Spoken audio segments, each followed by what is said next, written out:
I got so many comments on that video I did about how the math level matters within the college application process for those competitive schools. And I got so many questions, and this was a question that I really wanted to come on and make a video about.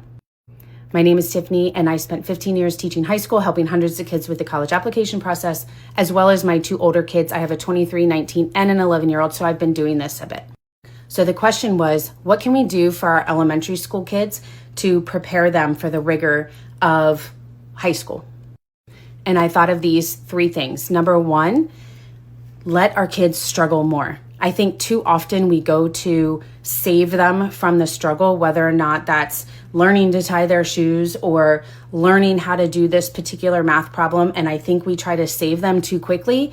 And I think teaching them to struggle and having pride in figuring something out should be done more often. Again, I know every kid is built different. Every kid's brain is different. So when I talk about the struggle, I talk about that struggle that you know your kid can handle.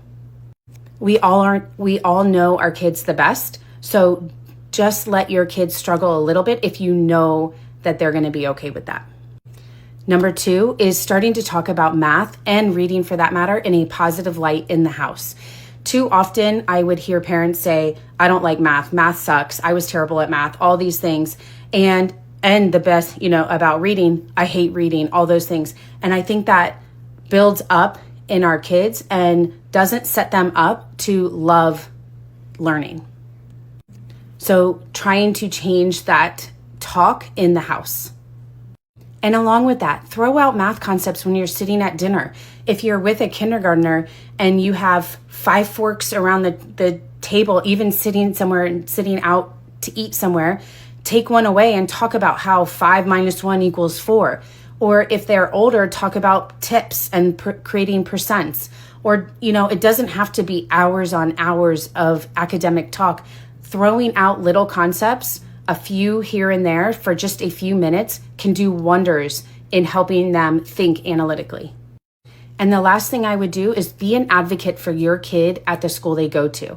So many schools base what classes they have an opportunity to take based on state tests. And sometimes that's not necessarily, doesn't say anything about your kid. If you know your kid better, be that advocate and go demand that they get the opportunity to take the class no matter what that state test says. And I say that from experience. I think these are just 3 things you can do. What else would you like to know about getting kids ready for the academic rigor of high school?